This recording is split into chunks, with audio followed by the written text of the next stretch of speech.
अस्सलाम वालेकुम students, welcome back again. मैं मोहम्मद वकास हूँ, your chemistry teacher, and this is your channel MWS chemistry. Students, आज का जो हमारा लेक्चर है बहुत शॉर्ट सा तो ज़रूर है, लेकिन बहुत इंटरेस्टिंग और इम्पॉर्टेंट है। इंपॉर्टेंट इस लिहाज से इसमें से शॉर्ट क्वेश्चंस बनते हैं, और इस लिहाज से भी है क्योंकि जब हमने चैप्टर नंबर 3 पे जाना है तो वहाँ पे एक लॉ आएगा, एवोगैड्रोस लॉ, तो उसमें भी ये कॉन्सेप्ट हमें काफ़ी ज़्यादा हेल्प आउट करेगा। ओके, और समहाउ ये लॉन्ग क्वेश्चन भी आ सकते हैं। तो आइए इसको सीखते हैं, लेकिन before we are going to discuss या learn about molar volume, first of all we have to learn about STP। ये क्या होता है? ठीक है जी, तो हम पहले हम यहाँ लिख लेते हैं STP।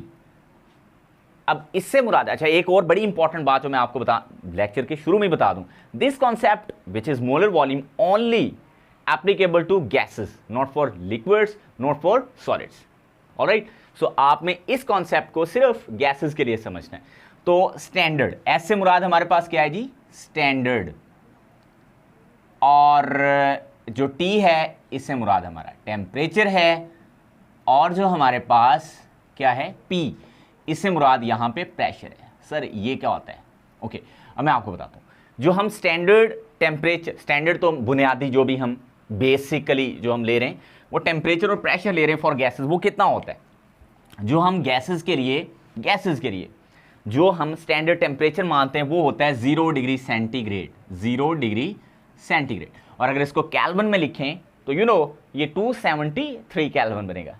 ठीक है, अकॉर्डिंग टू फॉर्मूला। बहरहाल आप 0 डिग्री सेंटीग्रेड इसको, और जो प्रेशर होता है ये नॉर्मली हम लेते हैं 1 atmosphere, which is also equal to 760 torr. ये आपने याद रखना है, आगे भी चल के ये काम आएगा। और ये हमारे पास 273 केल्विन टेम्परेचर होता है। So this is 0 degree centigrade and 1 atmosphere. ये जो टेम्परेचर है और ये प्रेशर है, these are called standard conditions, यानी स्टैंडर्ड टेम्परेचर और प्रेशर। पहले तो ये बात आपको सीखना थी। ऑलराइट, आपने सीख ली। अब हम आते हैं यहाँ पे।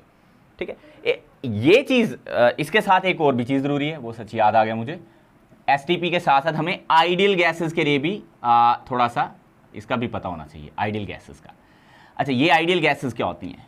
स्टूडेंट्स याद रखना, चैप्टर नंबर 3 में हमारे पास जो है गैसेस पे सारा बेस करता है, उसमें ये हम डिटेल्स में कॉन्सेप्ट जो है वो स्टडी करेंगे। लेकिन यहाँ पे थोड़ा सा ये सीख लें, जितने भी हमारे पास गैस लॉज होते हैं, ऑल गैस लॉस, और एक हमारे पास इक्वेशन होती है, हम उसको बोलते हैं जनरल गैस इक्वेशन। में यहाँ पे मेंशन नहीं कर रहा, तो गैस लॉज में Boyle's law, Charles law, Avogadro's law, Graham's law, Dalton's law, इस तरह के लॉज हमारे पास आएंगे चैप्टर नंबर 3 में। तो ये सारे गैस लॉज को, जो गैसेस हर कंडीशन ऑफ टेम्परेचर और प्रेशर पे ओबे करें, these are called ideal gases. Alright, so एक बात याद रखनी, जब हम मोलर वॉल्यूम पढ़ते हैं, एक तो हमें स्टैंडर्ड कंडीशंस का ख्याल रखना है, वो प्रेशर की हो या टेम्परेचर की हो।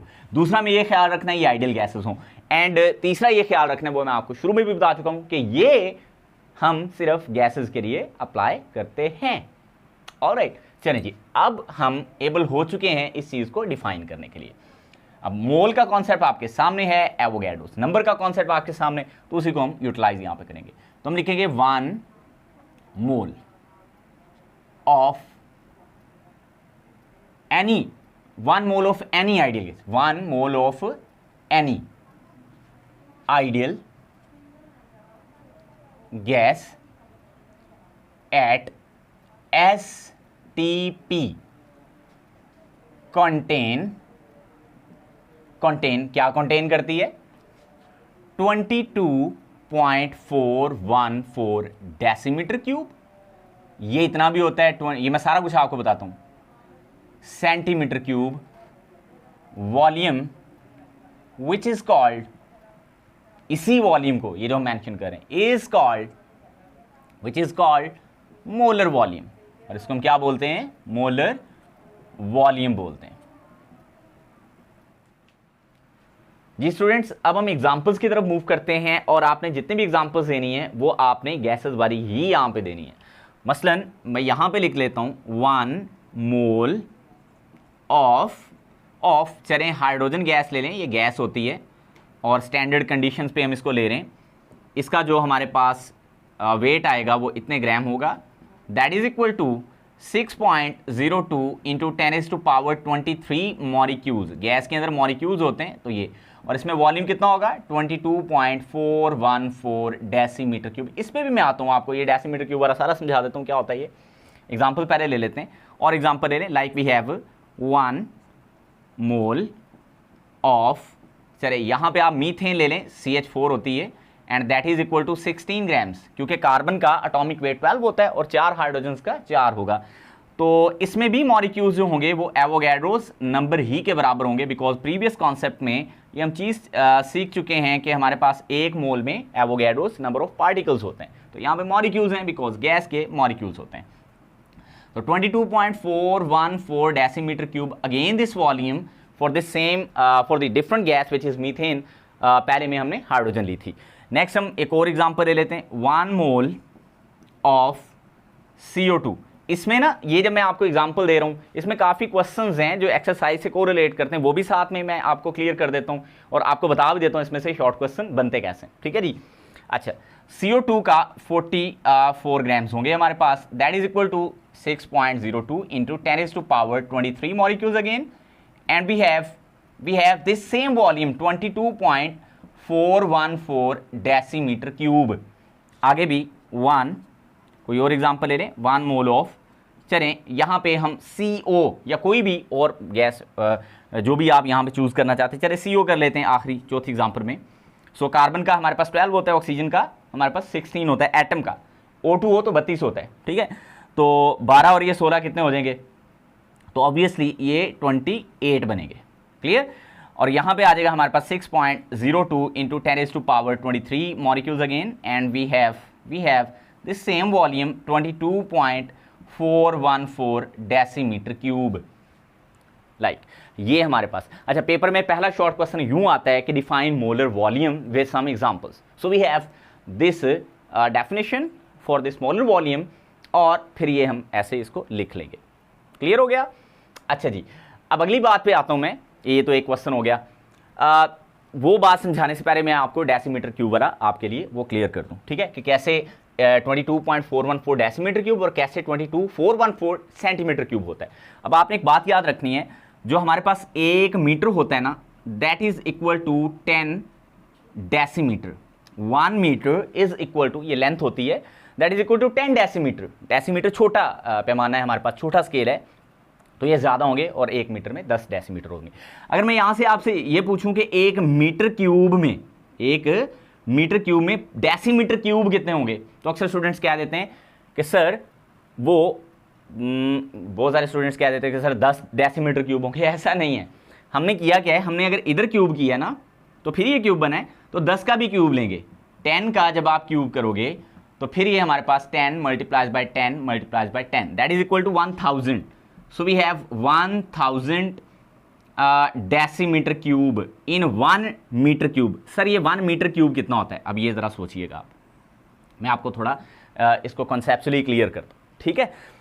एक जो मीटर क्यूब है ना, चलें ये भी, एक जो डेसीमीटर क्यूब है, पहले ये आसान समझ लेते हैं चीज़, ये 1 लीटर के बराबर होता है, ये बात आपने याद रखनी है। लीटर को ऐसे भी लिख लेते हैं, LITER भी लिख लेते हैं, 1 लीटर के बराबर होता है। याद रखना, 1 डेसीमीटर क्यूब 1 लीटर के बराबर होता है। If you have 1 decimetre cube of any measuring instrument, it means you have 1 litre, ठीक है जी। अब आप सोचें, अगर मैं लिखूं 1000 decimetre cube, it clearly means we have 1000 litres. इसका मतलब ये हुआ 1 मीटर क्यूब 1000 लीटर के बराबर होता है। अब ये कैसे होता है, इसकी 1 मीटर क्यूब का मतलब होता है लंबाई में भी 1 मीटर क्यूब, सॉरी ये चौड़ाई होती है, चौड़ाई में भी 1 मीटर, लंबाई में भी 1 मीटर, और उसकी जो जी एक्सिस पे आप उसको कह लो चौड़ाई, लंबाई और ऊंचाई या कुछ भी उसको नाम दे लो, वो जो जी एक्सिस पे वहाँ पे भी वो क्या होगा, 1 मीटर होगा। तो इतना बड़ा डब्बा अगर आप लें तो उसमें 1000 लीटर जो है वो आप लिक्विड रख सकते हैं, या कोई भी चीज़ रख सकते हैं। लिक्विड हो तो 1000 लीटर एग्जैक्टली रखा जा सकता है, ठीक है। और अगर गैसेज हों तो वो इतनी नहीं रखी जा सकती, क्योंकि गैस के वॉल्यूम जो है वो ज़्यादा होते हैं और वो लीटर में वो कम बनेगी। बहरहाल हम यहाँ पे सिर्फ गैसेज की बात करें, आप सिर्फ ये समझें कि 1 डेसीमीटर क्यूब 1 लीटर के बराबर होता है, ठीक है। और एक और बात, अब अगली बात बड़ी इंपॉर्टेंट है, एक जो हमारे पास क्या नाम है डेसीमीटर जो होता है, ये 10 सेंटीमीटर के बराबर होता है। तो ऑब्वियसली जब हम एक डेसीमीटर क्यूब की वैल्यू निकालेंगे that is equal to 1000 centimetre cube. यही वजह है कि यहाँ पे जब हमने सेंटीमीटर क्यूब लिखा ना तो हमने इस वैल्यू को 1000 से मल्टीप्लाई किया तो ये आया, क्योंकि सेंटीमीटर क्यूब छोटा यूनिट है।